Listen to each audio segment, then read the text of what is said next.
It was supposed to be a joyful announcement, a simple invitation to my daughter Emma's 6th birthday party. But instead it became the moment my mother slapped my child, forbidding the celebration and revealing the chilling truth. Some family bonds are so toxic, you have no choice but to burn them to the ground. You see, for a while my husband Derek, Emma, and I were living in my parents' basement. The pandemic had hit hard. Derek lost his job, and our savings evaporated like mist in the summer sun. We loved our 3-bedroom apartment in Columbus, but the rent became impossible. My parents, Linda and Robert, offered their basement apartment, promising temporary help for their precious grandchildren. That should have been my first warning. My mother never did anything without strings attached. My sister Jessica was always the golden child. She married a surgeon, Bradley, lived in a McMansion, and produced 2 daughters, Olivia and Madison, whom my parents treated like they personally hung the moon and stars. Me? I married a high school teacher, worked as a dental hygienist, and had Emma. To my parents, Emma was perpetually second best. The favoritism started early. For Emma's 3rd birthday they spent maybe $100. The same year, Olivia and Madison each received over $1,000 in gifts. I tried to ignore it, telling myself Emma was too young to understand the disparity. Derek would squeeze my hand under the table, reminding me we were teaching Emma values money couldn't buy. But living in their basement amplified everything.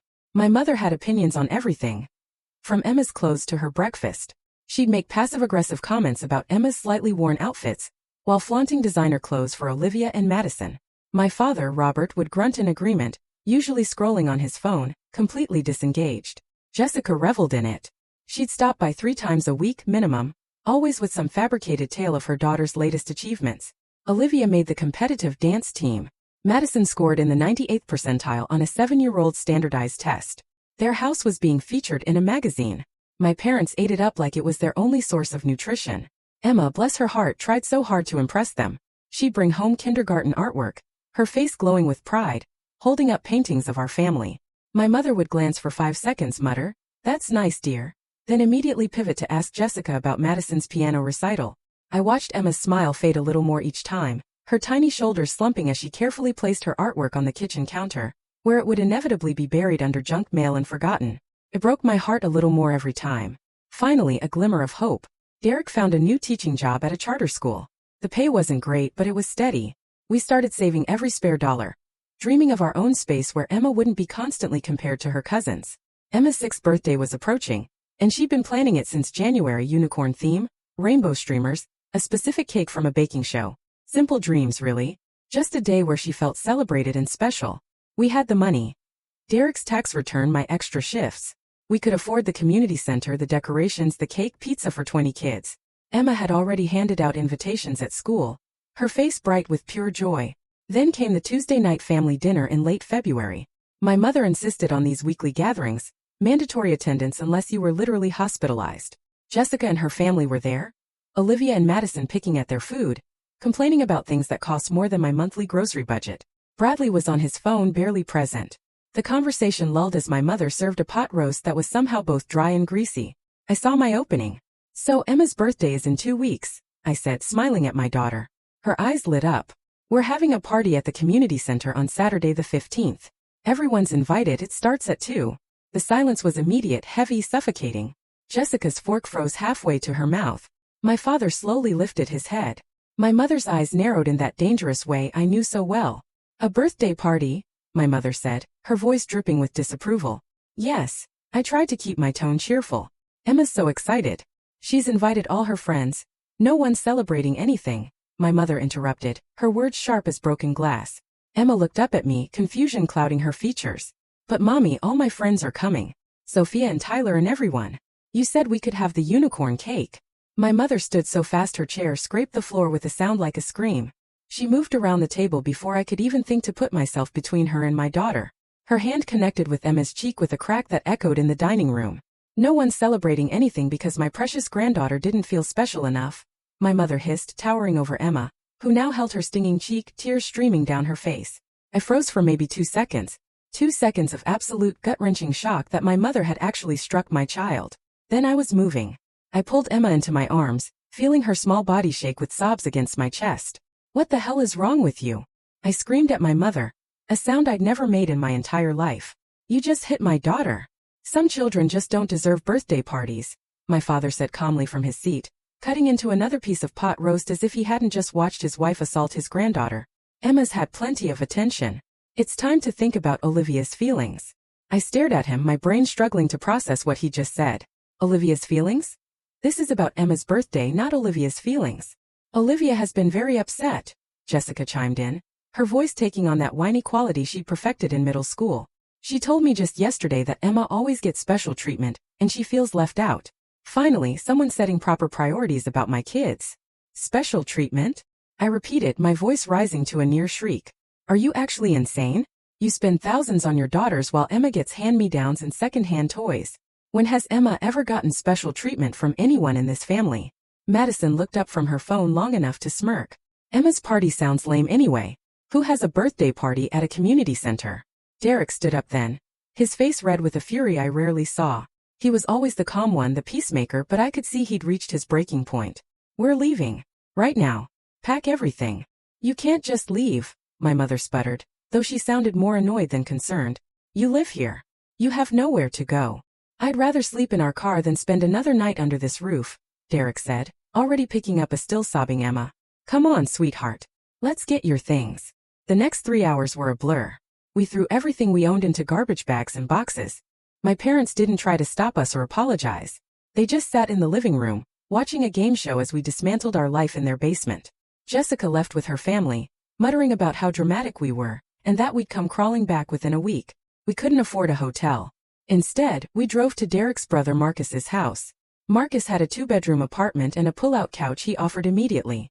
His girlfriend, Teresa, had a daughter Emma's age, and she spent that first night playing games with Emma, helping her forget the worst evening of her young life. Emma's birthday party happened as planned. We couldn't bear to disappoint her further. Marcus and Teresa helped set up the community center. Despite everything, Emma smiled. She wore a purple dress from Target, a sparkly tiara, and laughed with her friends. My parents and Jessica weren't there. I hadn't invited them and they didn't reach out. The absence of family should have made me sad, but instead I felt lighter, as if a great weight had been lifted. Emma was happy. Her friends sang to her. She blew out 6 candles and made a wish. Derek pulled me aside at one point and said, "This is how it should have always been." We found an apartment within 3 weeks. A small 2-bedroom in a complex that had seen better days, but it was ours. Emma finally got her own room, decorated with her artwork. Derek and I slept on a mattress on the floor until we could afford a bed frame. We didn't care. The silence was beautiful. No criticism, no comparisons, no walking on eggshells. The apartment complex turned out to be exactly what we needed. Our neighbor Vanessa, a single mom with a daughter Emma's age, became an instant friend. We bonded over coffee, and she was the first person outside Derek's family I told the whole story to. She didn't judge. She just listened then hugged me while I cried. There was also Mr. Peterson, a retired teacher with pockets full of butterscotch candies for the kids, who told stories on the bench outside. He reminded me what healthy grandparent-grandchild relationships could look like. Gentle, generous, interested in the child for who they were, not who they wanted them to be. The complex had a small, falling-apart playground that residents banded together to fix up that summer. Derek spent weekends rebuilding the swings, I painted the slide, and Emma helped plant flowers, her hands dirty, her face glowing with pride. It felt like we were building not just a playground, but a real community, something I'd never experienced in my parents' neighborhood, where everyone kept to themselves behind pristine lawns. My mother called once in April. No apology. She just said she thought we'd calm down, and suggested Sunday dinner. I told her we were busy and would be indefinitely. She huffed and hung up. Jessica sent a few texts oscillating between self-righteous anger and fake concern, but I deleted them without responding. Emma thrived without the constant weight of comparison. She became more confident. She joined an art class, made new friends in our complex, and stopped asking why Grandma and Grandpa didn't love her as much as Olivia and Madison. A question that had haunted me for years. Derek and I started therapy together. We needed help processing everything and protecting Emma. Our therapist, Dr. Chun, explained scapegoating, how one child becomes the repository for all the family's dysfunction. The sessions were harder than I expected. I'd spent so long justifying my parents' behavior. Dr. Chun made me confront the reality that their treatment of Emma had been abusive. Hearing that word applied to our lives felt like swallowing glass, but it was necessary. Derek processed his guilt for not insisting we leave sooner. I learned my entire relationship with my parents had been conditional. The moment I stood up for Emma, that conditional love evaporated. It hurt, but it also freed me from the constant hope they might change. Emma started having nightmares in June, waking up crying about Grandma yelling or Aunt Jessica saying she wasn't good enough. We took her to a child psychologist, Dr. Ramirez, who specialized in family trauma. She was patient and kind, using play therapy to help Emma process. In one session, Emma drew safe places, our apartment bright and happy, and unsafe places, my parents' house dark and frowning, with Emma herself tiny and almost disappearing. Seeing that visual representation broke something in me, but healed something else simultaneously. By the way, if you're still with me and finding this story resonating, please hit that subscribe button. More unbelievable stories are coming that you won't want to miss. The therapy helped all of us tremendously. Emma's nightmares lessened. We learned communication strategies and created rituals. Friday movie nights, Sunday morning pancakes, bedtime stories where we'd invent ridiculous adventures. These became the foundation of who we were as a family unit, separate from the toxicity. The summer passed quietly. Emma's laugh became a regular sound again. Fall arrived and Emma started first grade, bubbling with stories about recess and art. She never mentioned missing her grandparents or cousins. Then, October brought Emma's school fall festival. We arrived early. As Emma and I waited in line for face painting, I heard a familiar voice. "Emma, is that you?" My stomach dropped. It was Olivia with Jessica, Madison, and my parents flanking them. "Oh," I said, instinctively placing my hand on Emma's shoulder. "Hello. What are you doing here?" Jessica asked, her tone accusatory. "Emma goes to school here," I replied evenly. "We're attending her school's festival." My mother looked Emma up and down, her lips pursed. "You look thin, Emma.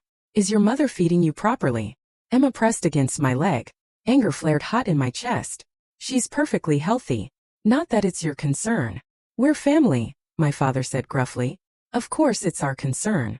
Family doesn't slap children and tell them they don't deserve birthday parties." I shot back, keeping my voice low. Olivia had been staring at Emma, her expression calculating, unervingly like Jessica. "Why is Emma here? This is supposed to be fun, and she makes everything sad." "That's enough, Olivia," I said sharply. "Emma has every right to be at her own school's festival." Derek returned with tickets, his face hardening when he saw my family. "We should go," he said quietly, handing Emma tickets. "Come on, sweetheart." We walked away quickly. I could feel Jessica's eyes boring into my back. Emma was quiet, her earlier excitement dampened. My heart ached for her. But something changed that afternoon. As we moved through the festival, Emma started to relax again. She got her butterfly face paint. Derek won her a stuffed pumpkin. Her face was sticky with caramel apple happiness. Other children from her class ran up to greet her, and her laughter rang out, pure and genuine. I noticed Olivia watching from a distance, standing stiffly in an impractical dress. While my mother complained about lines, my father looked bored, and Jessica was glued to her phone. Olivia was watching Emma laugh with her friends, her face twisted with something that looked like longing. We left the festival a few hours later, Emma exhausted and happy. She fell asleep in the car, clutching her pumpkin. Derek squeezed my hand as we drove home to our small apartment, filled with more love than my parents' house had ever contained. I thought that would be the end of it. I was wrong. The messages started 2 days later. Jessica sent a long text claiming Olivia was traumatized by seeing Emma happy, and that I was selfish to flaunt it. I didn't respond. My mother called, leaving a voicemail saying we needed to tone down Emma's activities, because Olivia was feeling inadequate. I deleted it. The breaking point came in November, just before Thanksgiving. Jessica showed up at our apartment unannounced. Derek answered the door. "We need to talk," she announced, pushing past him. "You can't just barge in here," I said, standing between Jessica and Emma, who was doing homework. "This is about our family," Jessica said, her voice shaking. "You're destroying it." "I destroyed it?" I repeated incredulously. "Mom slapped Emma. Dad said she didn't deserve a birthday. You agreed with them. How exactly did I destroy anything?" "Olivia is in therapy now," Jessica hissed. "She saw Emma at that festival looking so happy and she's been inconsolable ever since. She says nobody loves her like you love Emma. Do you have any idea what that's done to her?" I stared at my sister, genuinely speechless. "You're blaming me because your daughter noticed that we love our child? You're rubbing it in everyone's faces." Jessica's voice rose to a shout. "Emma doesn't need all this attention. She's not special. She's just normal. Olivia and Madison are exceptional, and they deserve to feel that way without your daughter making them feel bad." Emma had stopped her homework, watching with wide, tear-filled eyes. That made my decision easy. "Derek, call the police," I said calmly. "Jessica is trespassing and refusing to leave." "You wouldn't dare." Jessica sputtered. "Try me," I said, pulling out my phone. "You have 10 seconds. Jessica left, but not before knocking over a lamp and screaming that I would regret this. The door slammed, rattling the windows. Emma burst into tears. Derek gathered her up while I locked the door and watched Jessica's car leave. Then we sat on the couch holding Emma. She doesn't hate you, baby, I whispered into her hair. She's just sick in a way that makes her hurt people. But it's not about you. You are wonderful and loved and perfect exactly as you are. The harassment escalated. Jessica called our complex, claiming we were dangerous tenants. She left fake reviews on Derek's school's Facebook page. She even called my workplace. My parents joined in, sending letters claiming we were alienating Emma. They showed up at Emma's school once trying to sign her out, until I had them added to a do not release list. They left packages on our doorstep filled with expensive gifts for Emma, with notes like, "This is what you're missing," or "Grandma and Grandpa love you, even if your mommy is being mean." We threw them away unopened after the first one. The final explosion happened in early December. Jessica organized a family meeting and demanded I attend. I refused. She then sent a group email to extended family. Aunts, uncles, cousins I barely knew, claiming I was an unfit mother neglecting Emma and keeping her from her loving grandparents. My phone rang off the hook for 3 days. Most of the family believed Jessica, the golden child, but a few relatives reached out, genuinely concerned, asking to hear my side. I told them the truth. The slap, the favoritism, the cruelty. Some believed me, some didn't. I stopped caring either way. What I didn't expect was for Jessica's lies to spectacularly backfire. One of the cousins she'd emailed was my Aunt Patricia, my father's sister, the family black sheep. Patricia had moved to Oregon years ago and had minimal contact with my parents. She was a family therapist specializing in toxic family dynamics. Patricia called me directly. We talked for 2 hours. She asked detailed questions about the favoritism, the dinner incident, everything. Then she said something that changed everything. "Would you be willing to let me forward your story to the rest of the family? With your permission, I'd like to call out this behavior for what it is." I agreed. Patricia sent an email that was professional, detailed, and utterly devastating. She outlined patterns of narcissistic favoritism, emotional abuse, and scapegoating. She cited specific examples from family events going back years, things I'd forgotten but she'd observed. The Christmas Emma was 4 and received 3 small gifts, while Olivia and Madison had piles that took 20 minutes to open. The family reunion where my mother literally forgot to include Emma in the family photo. The birthday dinner where my father spent 15 minutes gushing about Madison's report card, but hadn't asked Emma a single question about school. She explained the psychological damage this does. She ended by stating she would no longer attend any family events where my parents and Jessica would be present, and encouraged others to consider whether they wanted to enable this toxicity. The email was a masterpiece of clinical assessment, mixed with personal observation. What made it so powerful was that Patricia didn't just call out my parents and Jessica. She also gently but firmly pointed out how the rest of the family had been complicit through silence. She wrote about the bystander effect and how good people enable terrible behavior simply by not speaking up. She made it clear that neutrality in situations of abuse is taking the side of the abuser. It was uncomfortable reading even for me, as I recognized times I'd been silent when I should have spoken.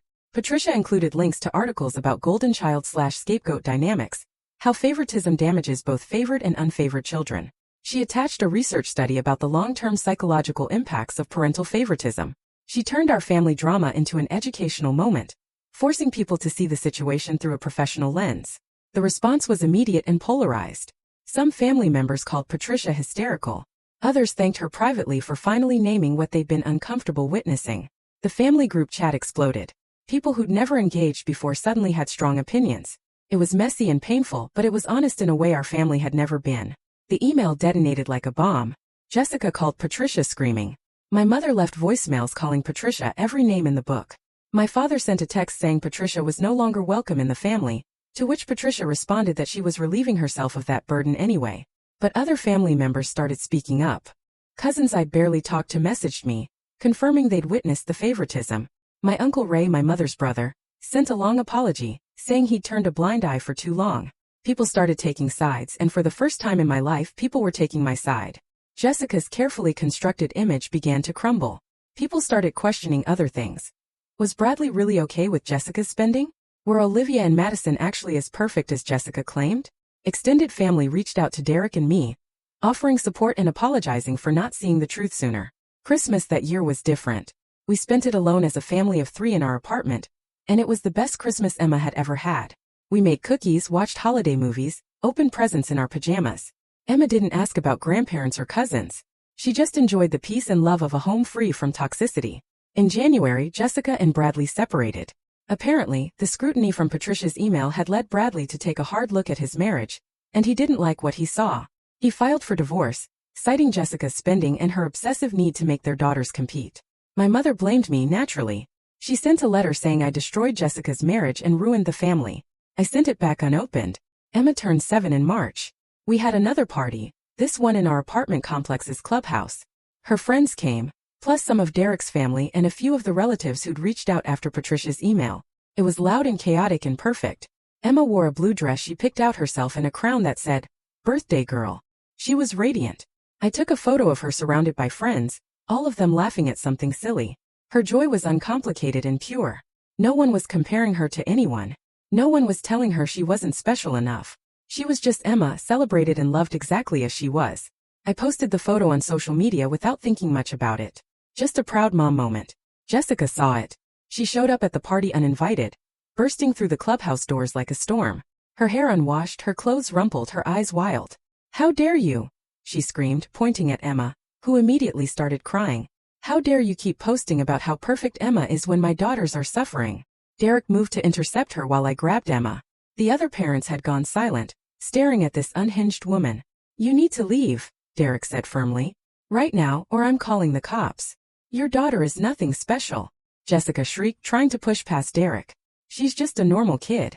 Stop making everyone think she's so wonderful when she's not. My girls are better. They're smarter and prettier and more talented." One of the other moms, Karen, whose daughter was Emma's best friend, pulled out her phone and started recording. "You're harassing children at a birthday party. Leave now or we're all calling the police." Jessica looked around at the circle of protective parents, all standing between her and the children. Something in her face crumpled.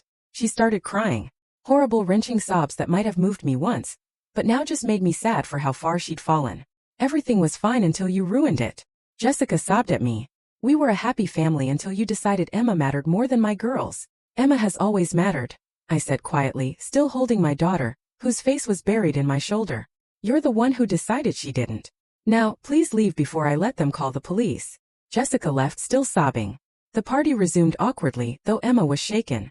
We cut it short and sent everyone home with goodie bags and apologies. That night, after Emma was asleep, Derek and I sat on our balcony looking at the stars. "Do you think we did the right thing?" I asked him. "Walking away from all of them?" Derek took my hand. "I think we did the only thing. Emma is thriving now. She's confident and happy. That's worth more than a toxic family's approval." He was right. Emma was flourishing in ways she never could have under my parents' roof. Her teacher said she was excelling. She had real friends. She pursued art and dance without anyone telling her she wasn't as good as her cousins. The price of her happiness was estrangement from blood relatives who had never really valued her anyway. When I looked at it that way, it didn't seem like much of a price at all. Jessica's harassment continued sporadically. She'd create new social media accounts, send angry messages. She showed up at the dental office once, but security escorted her out. She sent Emma cards on holidays with messages about how much her cousins missed her, even though I knew from the grapevine that Olivia and Madison rarely mentioned Emma at all. My parents remained stubbornly convinced they'd done nothing wrong. My mother sent periodic emails lamenting how I'd torn the family apart over nothing. My father never reached out, which somehow hurt less than my mother's continued insistence that she was the victim. But the extended family stayed fractured. People had chosen sides, and the majority had chosen to distance themselves from my parents and Jessica once Patricia had exposed the truth. Family reunions became smaller affairs that we actually attended, because they no longer included the toxic core members. Emma met cousins she'd never known and formed bonds with relatives who treated her like she mattered. By the time Emma was 8, she barely remembered living in my parents' basement. When she did think about it, she referred to it as the sad house where nobody smiled much. Our small apartment was the happy house, where she could be herself. We eventually moved to a larger place, a 3-bedroom rental house with a yard. Emma got a shelter dog she named Rainbow. Derek got promoted to assistant principal. I started night classes to become a registered dental hygienist. Life wasn't perfect. Money was sometimes tight. Emma still had hard days. Derek and I argued about bills. But it was our life, built on mutual respect and unconditional love for our daughter.